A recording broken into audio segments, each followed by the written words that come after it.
are going to document and have a written language that the Aztecs or the Mexica do. They have a written language, they have a documentation. You add on top of that what's going to be added by the Spanish. And it's significant along the way. We can track quite a bit the time period that rises and falls. And so remember that. What you have to realize is that the Mexica, the Aztecs, the Nuaha, all the same thing, are going to be one of the later civilizations, one of the later people that settles in this part of the peninsula. They're going to settle in the last available area, because remember, there's a lot of competing societies at this particular point in time. And so what's going to happen is they're going to settle last. They're going to settle in a rather swampy region that is known as Lake Texcoco. They're going to find an island. They're going to find a lake. They're going to find a relatively safe place in the middle of this swamp to go ahead and create their society. And then they're going to go about borrowing. They're going to go about conquering. They're going to go about subjugating. What's important is what they add to the mix, because they're on this lake. Well, one of the things you're going to have to learn about early on is flood control. They have a ready source of water. They have to be able to control the level of the lake, because the level of the lake is both in safety if they're being attacked, but also it can threaten them if it gets too high during the rainy season. So they're going to learn flood control. They're going to learn about aqueducts. They're going to learn about a few other things. In addition to that, we know that they're going to be using the three sisters of planting the maize, planting the beans, planting the squash.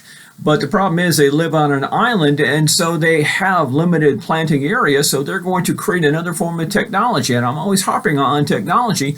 In this case, it's called the chinampa. Chinampa, not chimichanga, because that's food, but the chinampa.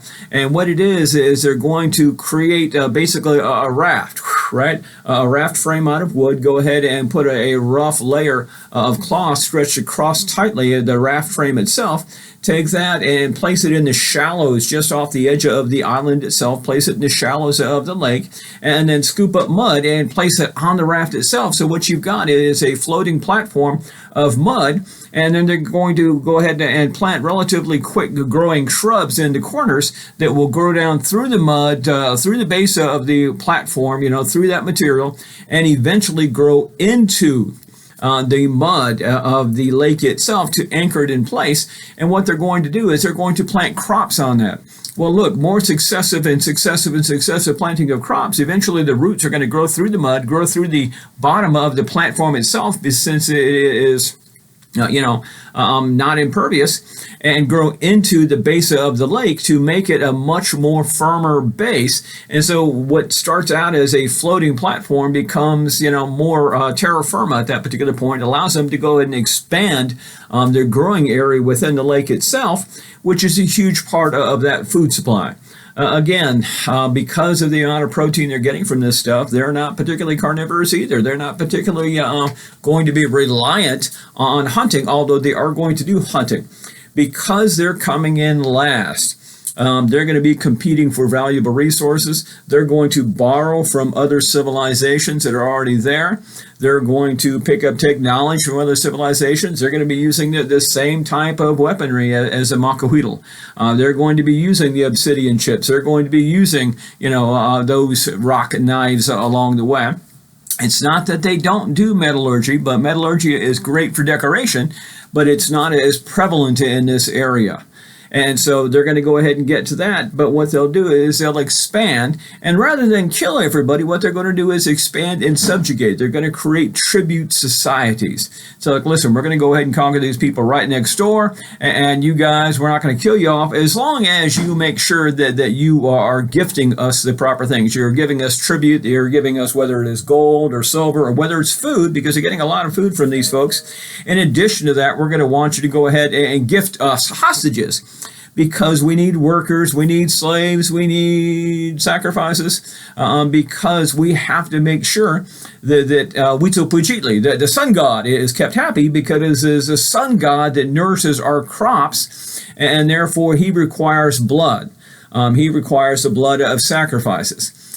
That's going to be part of the main purpose of war at this point, folks, is that they want to go ahead and they want to fight, they want to conquer, they want to defeat the enemy. In the process of defeating the enemy, they're going to bleed the enemy. That blood spilled on the ground, absorbed in the ground, is going to nourish or re-nourish the gods. And so Huitzilopochtli, along with Quetzalcoatl at this particular point, as well as a few others, are an integral part of society and tradition of war. You can look at a variety of movies like Apocalypto. You see that they're going to use the pyramid, that they're going to use the temple on the top of the pyramid, that they're going to sacrifice these soldiers in some cases. Sometimes it is just a slave. Sometimes it is just a captive that is submitted as part of that tribute from the rest of society. To make the gods happy. Whether or not they're going to go ahead and rip the beating heart out and show people, I mean, that's a great movie tactic. But the idea is that this is their version of church. This is their version of celebration and the ritual rite. We know that they're going to conquer a rather large area. We know that they're going to coexist with the folks who are the Mayans, right? The Quiche people. We know that they're going to coexist. We know that they're going to adopt the folks of Teotihuacan, the Teotihuacanos. They're going to say, hey, look, we share ancestry with them, and so they have this great ruin, right? And so it's the birth of us. We know that where they first settled here on Lake Texcoco is going to be Tenochtitlan. It's going to be the capital. Okay.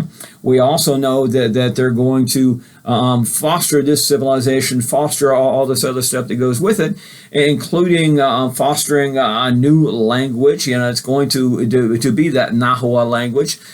We also know that they're going to foster, other types of behaviors and expansive.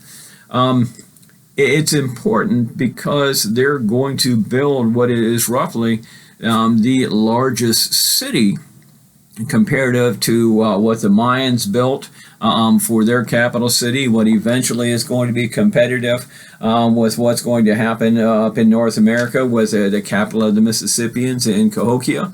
We know that they're going to thrive on trade, that we are going to find trade in obsidian chips, find trade in a variety of things from the Aztecs that are going to occur in the Mississippi Delta, that are going to occur all the way over here in Florida, that are going to occur all the way up in Cahokia, which is roughly St. Louis, modern St. Louis up there.